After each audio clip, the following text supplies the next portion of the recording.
Hi, everybody. Welcome to Katie in the Morning and welcome to Friday. We finally got through another week. It's kind of a short week. It was Labor Day weekend, so most of us had an extra day tacked on there from our weekend. I am here with another individual member from Iowa. This is my sister, Kirsten. Hello. And Kirsten has been a CNA for 10 years. I keep thinking I have two younger sisters. Bridget got certified and then Kirsten got certified. So we've had the pleasure of working together several times over the years. I believe there was, let's see. Hawkeye Care Center, we worked together. That was before you were certified. You're in housekeeping. We worked at Good Sam in Algona together. We worked at Barnabas Home Health Care together. Really, we've done a lot of stuff. And one of the things that I love working with you the most in is dementia care. We have so much fun in the units. We do all sorts of things with each other, with the residents too. We do like kickball, music therapy where we just crank the music up and let them dance and that sort of thing. Karaoke time we do in the unit too. So really that's one of my favorite places to work with you is in an Alzheimer's unit. But one of the things I've been itching to ask you about, and I've kind of caught this off and on over the years as your tattoo collection has grown. Do you feel like you get a different reaction from the residents or like in a negative way because both of us have tattoos. I have 11 and Kirsten has more than 20, I think. 40 something? Whew, 40 something. All mine are hidden, except for if I have a low cut scrub top in the back. But yours are very visible if you want to show them off. She's actually got a CNA Pride tattoo on her forearm. I love it. But have you ever had or do you get like a negative reaction from residents? It depends, really. Sometimes I do, sometimes I don't. Most of them look at it as a living body art. They say, oh, hey, look, you have a butterfly. What's that stand for? All my tattoos have different meanings. And some of them are like, did you draw on your arm? I'm like, well, yeah, it's permanent, though. And they're like, okay. And they kind of let it go. But sometimes you get the ones that don't want you in there because you have tattoos. I know there's some that say, okay, with race, they don't want certain races in there as well. It's kind of discriminating, but at the same point in time, over time, they get used to you. And I realize your tattoos aren't you. So that makes sense. Do you feel like you've been discriminated against because of your tattoos by employers? Have you ever been not hired because of your tattoos? Yes, I have. Yeah. Actually, where our mother works won't hire me because of our tattoos. So, but at the same point in time, a lot of people will say, hey, I like your tattoos. I want to hire you. Well, see, and that's just one of the ways that times have changed. 20 years ago, you would have never heard an employer say that, like, I'm hiring you because of your tattoos, you know. It's really, when it comes to tattoos in the working profession, it's really more of like an identifier of your personality nowadays. And I think more people are starting to kind of come up with that resolution in the back of their minds is that that's the way that we express ourselves. A lot of people don't believe in tattoos, and you always hear people say, well, imagine what that's going to look like in 60 years. But now, in our day and age, as we're taking care of residents, we're starting to see more tattoos on them as well. And I think it's an amazing subject to get a conversation started, is especially if they have a tattoo and some of them aren't real legible when you shrinking and stretching and wrinkles and everything, body hair comes into play, and it's more of a guessing game than anything, but it really is a piece of their history and a piece of their life that they're expressing through artwork on their skin. You see a lot of military people, Marines, a lot of Navy. You see a lot of Navy guys with tattoos, ladies too. I shouldn't say men because that's we're getting to the baby boomer population now that we're taking care of, and we're starting to see a lot of female service. See a lot of female service. It wouldn't be men. Members. There you go. See, this is why I keep her around. She corrects me a lot of times when I'm not wrong because I'm never wrong. Right. But one of the other things I like working with you is you're really an upbeat person, like keeping that positive attitude. Even, I've seen you cut down a couple people who were in the wrong, like right there, not in their face type of thing, but you tell them that they're wrong when they're wrong. especially when it comes to the rights of our residents and how we're taking care of them. And that's one of the other things I really respect about working with you.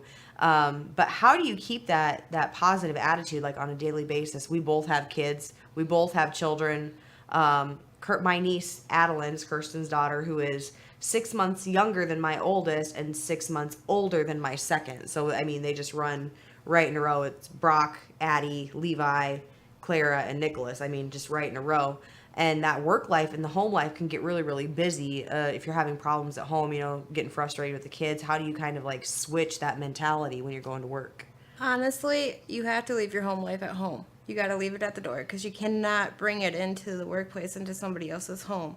You can't stress them out with your problems. That's the way I look at it. You got to be positive for them. So kind of like when you hit that time clock, this is your 8 hours to shine and make a difference in somebody else's life. You're walking into their home. You got to respect their home.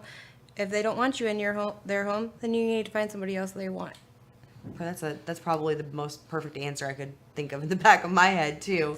So with working, because you've done not just skilled care, but you've actually been in home health care and assisted living and memory care too.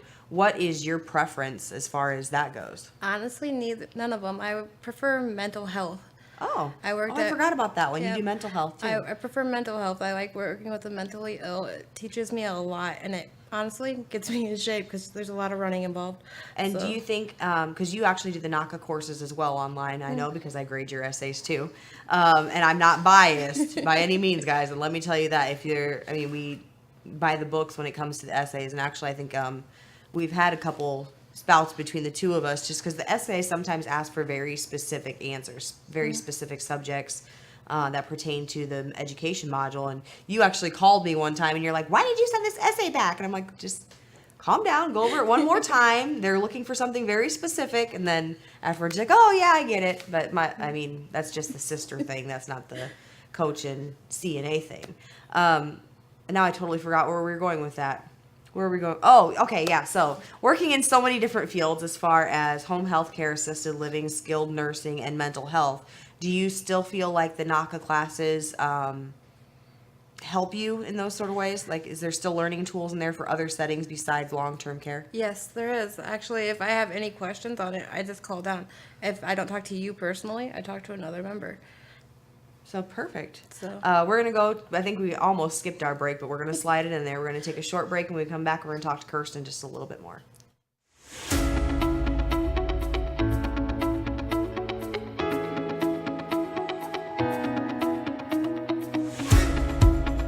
Watch Grassroots Advocacy with Jeff Wellman. Thursdays at 2:30 Central on CNA TV.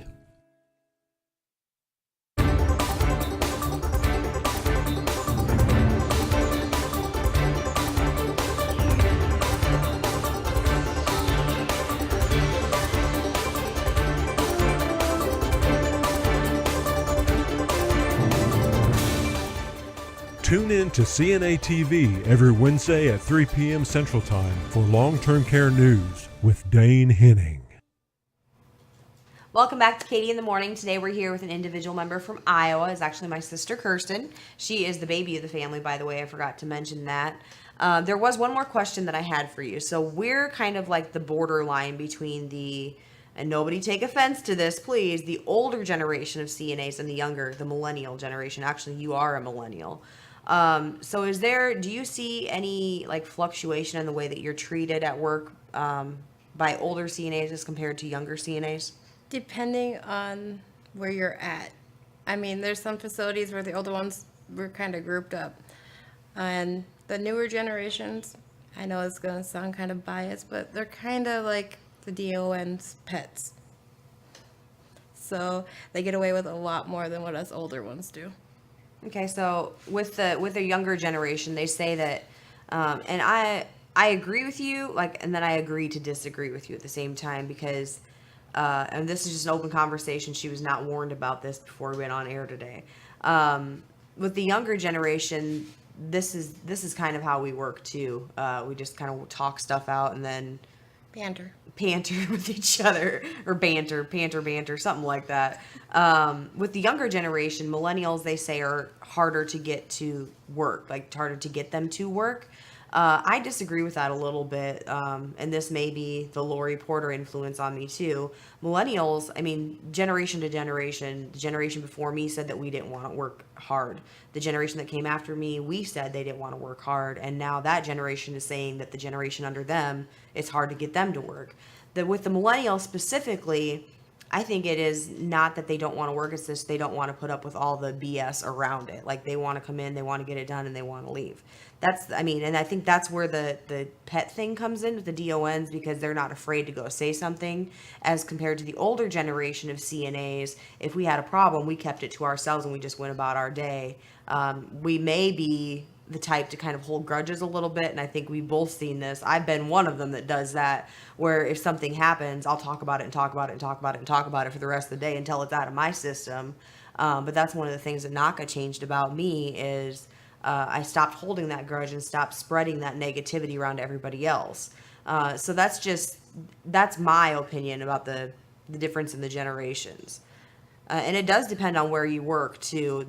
There are several facilities that have cliques. Like, you have the cheerleaders, all the younger ones that come in from 3:30 to 7:30, and then they have to be off by 8 o'clock because they have school the next day. They kind of click together. The older CNAs that are there for 16 hours a day, 5 days a week, they kind of click together because each group has their own routine and the things that they're doing. So You got to get a team that works together. And I understand what you're saying at the same point in time, though. There's your generation, my generation, and then there's the younger generation that are there just for the paycheck. I can understand that, and you can see it in the CNA's eyes. You have to have passion for this career. and I probably could not have put that any better than that. I see my mom's still here, and she's pointing at us in the corner over there. Big B, big B. But that's the way the older generation is too. Is that's where like that passion ignites and it spreads. And as preceptors, because you're a certified preceptor as well, that's really our obligation to kind of keep that legacy and keep that passion and that compassion going from generation to generation. That way, once we're gone, there's going to be somebody there who's just as knowledgeable, just as skilled, and just as passionate about what we do, that's going to take care of those residents once we're no longer there. I completely agree. All right, we're going to let you guys go. Have a wonderful weekend, and I will see you right back here on Monday at 10 a.m. for Katie in the Morning.